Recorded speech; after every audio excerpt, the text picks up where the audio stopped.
Tra una settimana l'Inter scenderà in campo per la sua prima amichevole estiva. Lo farà contro il Karlsruher, squadra di cui cercherò di imparare come si pronuncia correttamente il nome prima della gara di domenica prossima. In quell'occasione Christian Chivu lancerà verosimilmente una formazione molto sperimentale, sia per motivi di mercato, un mercato che ancora non si sblocca sotto diversi punti di vista, sia perché bisogna anche aspettare il rientro degli interisti impegnati al mondiale. Ed è un tema che si pone soprattutto in attacco, dove Bonni dovrebbe essere a disposizione soltanto dalla tournée, quindi per la partenza in vista delle gare ad Hong Kong, mentre Thuram, che con la Francia è arrivato alla finale per il terzo e quarto posto al mondiale, e Lautaro Martinez, che si giocherà con la sua Argentina la finalissima stasera con la Spagna, sono attesi ad agosto inoltrato, più o meno a 10 giorni dalla sfida della prima giornata del campionato di Serie A contro il Monza.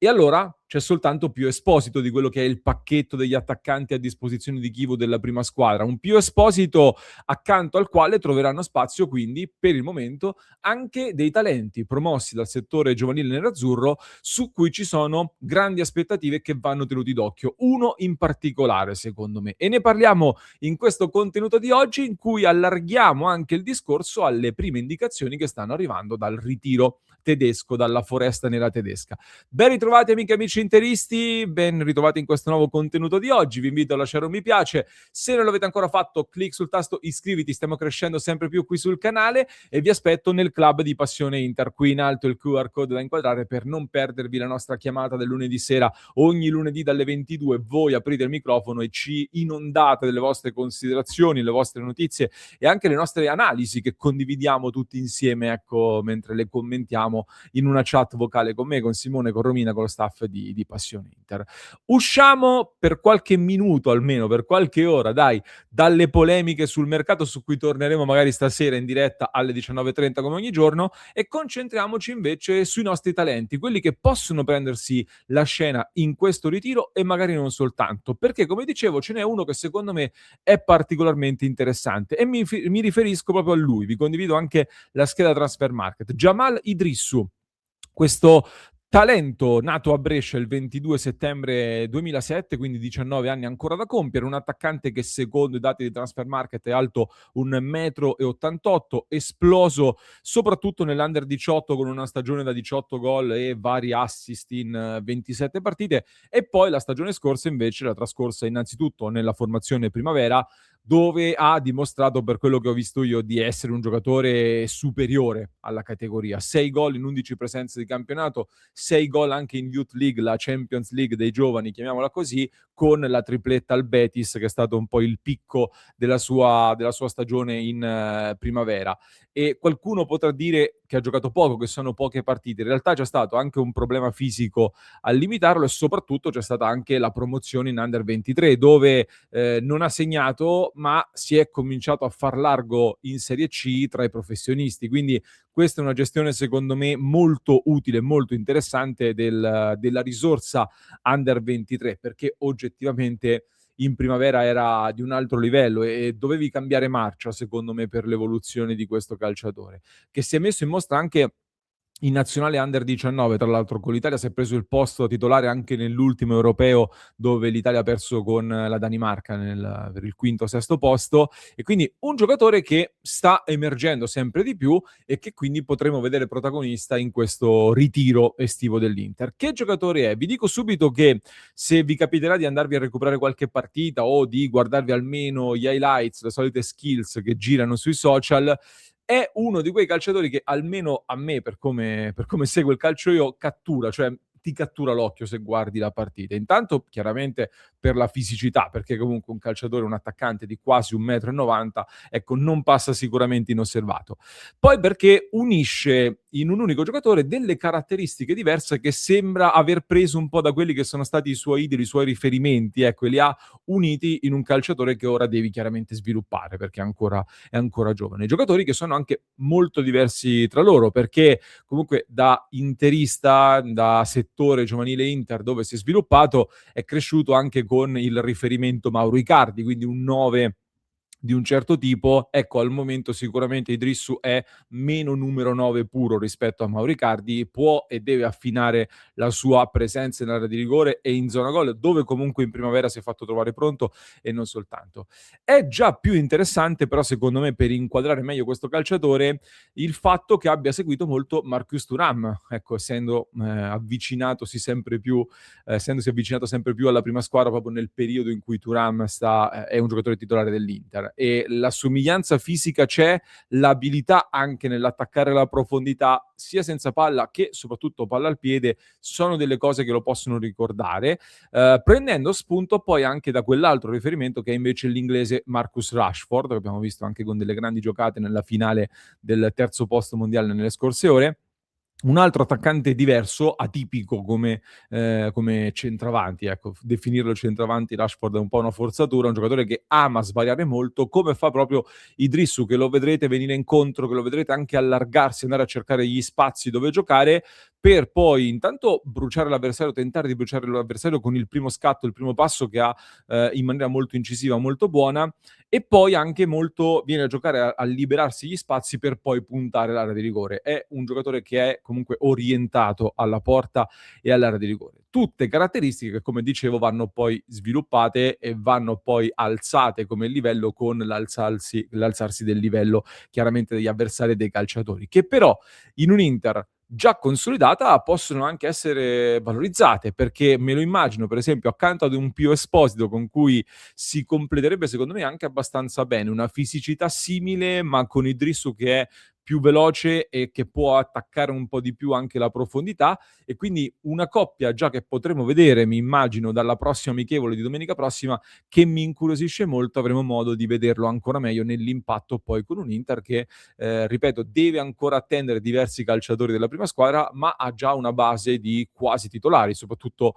ai noi, visto che il gruppo degli italiani al mondiale non c'è andato e sono già in palla, ecco, in questo ritiro. Poi chiaro, la prima amichevole è anche molto appesantita dai carichi di lavoro, quindi sarà un test da prendere con le pinze. Intanto però è un giocatore talmente interessante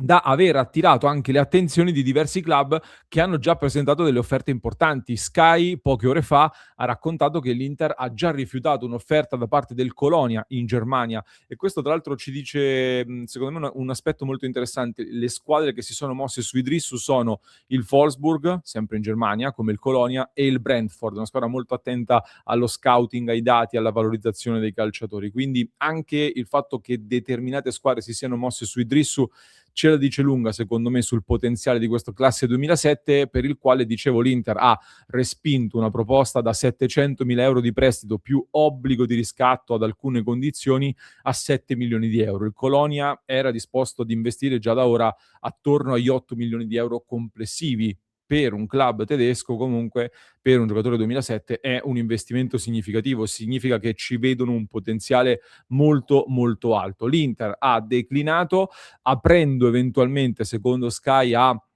una possibilità di cedere ma solo con una recompra, cioè la possibilità di riacquistarlo dopo 1 anno a 15 milioni o dopo 2 anni a 18 milioni. Investimento anche questo significativo, una sorta di nuovo affare che ricorda quello che è stato fatto con Aleksandar Stankovic, per farvi capire anche la considerazione che l'Inter ha di questo ragazzo. Un ragazzo che quest'anno, ecco, dovesse rimanere come a questo punto crediamo nell'Inter, farà il salto nell'Under 23 immagino in pianta stabile, vedremo poi se potrà ambire anche a qualcosa in più dopo questo lavoro che sta facendo con Christian Chivu. Chivu che intanto ha promosso anche Mattia Mosconi, che invece è un giocatore un po' più seconda punta, che ha parlato nelle scorse ore e anche lui dovrebbe fare un po' la spola tra Under 23 e all'occorrenza prima squadra, quindi occhio anche a Mosconi, mentre visto che lo citavo prima, occhio soprattutto ad Aleksandar Stankovic, che chiaramente rispetto a questi ragazzi è anche un 2005, quindi ha qualche anno in più, ma ha già l'esperienza della Champions League e del Club Brugge ad un altro livello, tant'è che l'Inter l'ho riacquistato per 23 milioni di euro e ormai, come dico da settimane, mi auguro che ogni discorso di mercato su Stankovic sia stato totalmente accantonato, perché è stato rinnovato anche il contratto fino al 2031, sono arrivati dei messaggi forti e anche Mkhitaryan in queste ore ha parlato dal ritiro in Germania e ha speso delle belle parole, sia per Massolen, che sono molto curioso di vedere in amichevole, che per Aleksandar Stankovic, che dicono dal ritiro Chivu sta testando anche nella casella di Hakan Çalhanoğlu. E Çalhanoğlu è un altro degli interisti atteso nei prossimi giorni in ritiro dopo il mondiale, anche lui sta completando le ferie post mondiale per staccare un attimo e ci sta. Quindi Stankovic parte chiaramente più avanti anche nei lavori, parte in vantaggio in quella casella dove la scorsa stagione, quando mancava il centrocampista turco, si è alternato anche Zielinski, uno Zielinski che però mi sembra sempre orientato a fare la mezzala sinistra, a rimanere lì dove tra l'altro è anche un po' un peccato toglierlo da quella casella lì che è il suo ruolo naturale, e quindi si accelerano i tempi e i lavori su Aleksandar Stankovic, che per me come caratteristiche rimane sempre meglio in una mediana a 2 per quello che io ho visto fare fino ad ora, quindi accanto a lui un altro calciatore che lo affianchi nei compiti di regia soprattutto, mentre lui può fare le 2 fasi e l'altro magari è un po' più regista. Oppure,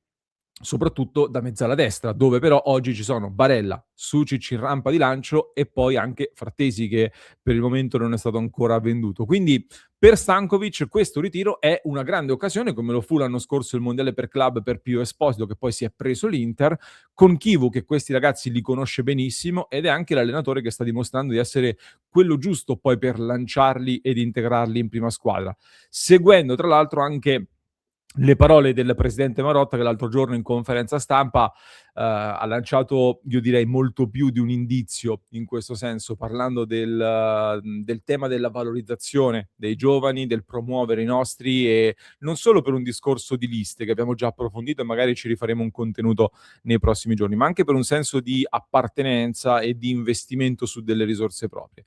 Detto che io in primis sarei molto felice di vedere ancora più talenti che dal settore giovanile o dall'Under 23 arrivano all'Inter, e io credo che l'Under 23 darà i frutti in questo senso già presto e sono contento di questo. Però ecco, Chivu ha saputo dimostrare di sapersi anche, non dico arrangiare, ma di sapersi muovere, di saperci fare anche con quello che ha a disposizione. L'anno scorso, lo dicevamo, voleva aggiungere dal mercato determinate caratteristiche, nessuno dei 3 elementi più o meno richiesti è arrivato sostanzialmente, e comunque è riuscito ad arrangiare, comunque è riuscito a lavorare bene con un materiale che era sicuramente importante lo stesso. Ecco, però se gli si potesse dare, soprattutto dopo una stagione in cui ha saputo dimostrare di saper far bene, gli si potesse dare qualcosa anche più in linea rispetto a quello che vuole sviluppare come calcio Christian Chivu, non sarebbe male come idea probabilmente. Però fatemi sapere che ne pensate anche voi nei commenti, così poi stasera vi leggo in diretta. Nel frattempo vi lascio con un approfondimento che trovate in descrizione per chi ci ascolta in podcast, mentre per chi ci segue su YouTube vi basta cliccare qui.